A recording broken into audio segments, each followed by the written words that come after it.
Hello बच्चों, यहाँ in the figure a ladder of mass m shown leaning against a wall.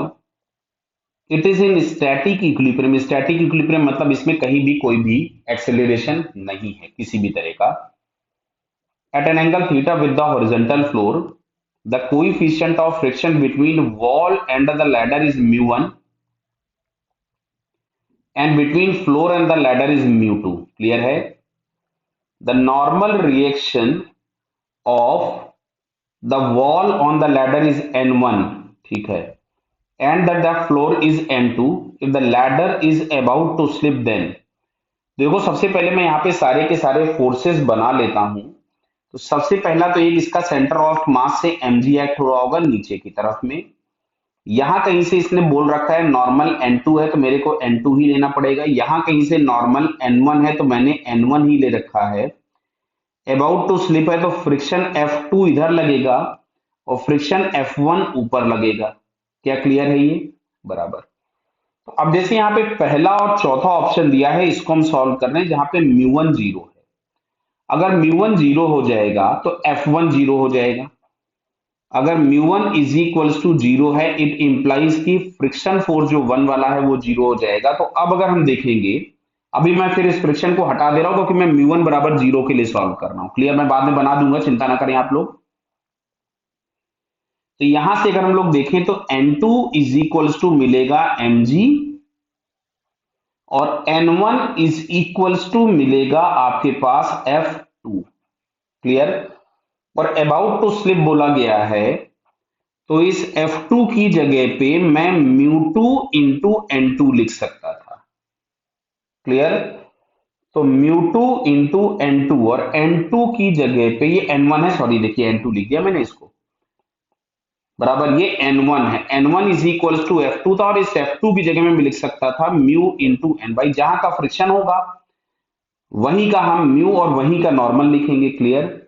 अब देखिए N2 की जगह दिया था ये mg पहला वाला, इसको मैं यहां फिर लिख देता हूं. तो N1 इज इक्वल टू म्यू2 और N2 की जगह हो गया mg.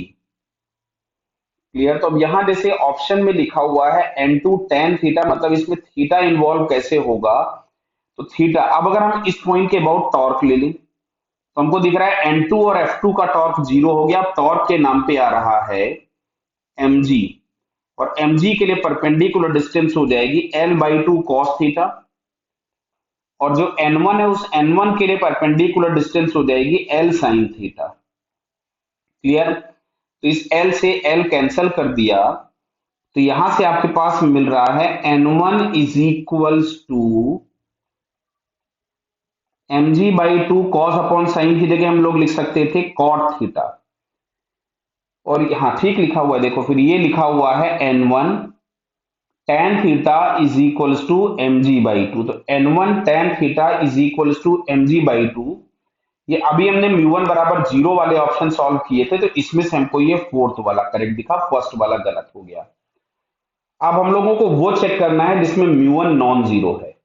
म्यू1 की वैल्यू नॉन जीरो है तो अगर हम म्यू1 नॉन जीरो ले लेते हैं, चलिए अब मैं सेकंड वाला पार्ट सॉल्व कर रहा हूं जिसमें म्यू1 इज नॉट जीरो. अगर म्यू1 नॉन जीरो है तो यहां पे एक आपके पास फ्रिक्शन भी लग जाएगा. अब लग जाएगा F1 सॉरी, यहां पे कौन सा फ्रिक्शन था? म्यू1 दिया था तो इसके लिए हम लोग यहां पे लिख रहे हैं F1. क्लियर? बताइए. अब अगर हम इक्वेशंस लिखें तो अब इक्वेशन में हमारे पास मिलेगा वर्टिकली अपवर्ड एक्ट होने वाले फोर्स दो हो गए. कौन कौन से? F1 plus N2. अब ये बराबर हो जाएगा mg के. अच्छा, हॉरिजॉन्टल में अभी भी एक ही फोर्स लग रहा था, कौन सा? F2 इज इक्वल्स टू ये आ गया N1 के. क्लियर है? बताइए. चलिए इसको मैं अलग कलर से सॉल्व कर देता हूं, म्यू1 नॉन जीरो वाला. तो अब देखो यहां से, अब इसकी जगह F1 की जगह हम लोग लिख सकते थे mu N1 plus N2 is equals to mg. अच्छा, इसको लिख सकते थे म्यू2 N2 is equals to N1, मतलब इस N1 की जगह हम ये वैल्यू ला के रख सकते हैं. तो म्यू1 और N1 की जगह हमारे पास मिलता है mu N2 plus N2 is equals to mg. Clear है? तो क्या दिख रहा है यहां से आपको N2 अगर मैं इसमें से कॉमन निकालूं तो मिलेगा 1 + μ1 μ2 इज इक्वल्स टू mg। मतलब यहां से N2 की जो वैल्यू अपने पास आई दैट इज mg अपॉन 1 + μ1 μ2। जरा चेक करते हैं कुछ ऑप्शन में है क्या। तो N2 is equals to mg upon, तो देखो एक तो ये आंसर आपके पास मिल गया, μ1 μ2 दोनों नॉन जीरो लिए थे हमने, तो ये थर्ड ऑप्शन भी आपके पास मिल गया। अब अच्छा सेकंड ऑप्शन हमको चेक करना था जिसमें μ1 नॉन जीरो और μ2 जीरो हो गया। समझना बात को। अब देखो अगर μ2 जीरो हो गया, बात को ध्यान से समझना, μ2 जीरो हो गया मतलब ये F2 जीरो हो गया। अब इस N1 को बैलेंस करने वाला कोई भी नहीं बचा, यानी रॉड को तो स्लिप होना ही होना है, तो वो इक्विलिब्रियम में हो ही नहीं सकती, तो सेकंड ऑप्शन तो पॉसिबल ही नहीं है। तो फिलहाल हम लोगों को यहाँ पे दो ऑप्शंस करेक्ट दिखे, कौन सा, third and fourth. So these two options are correct. Clear बेटा? Okay, all the best.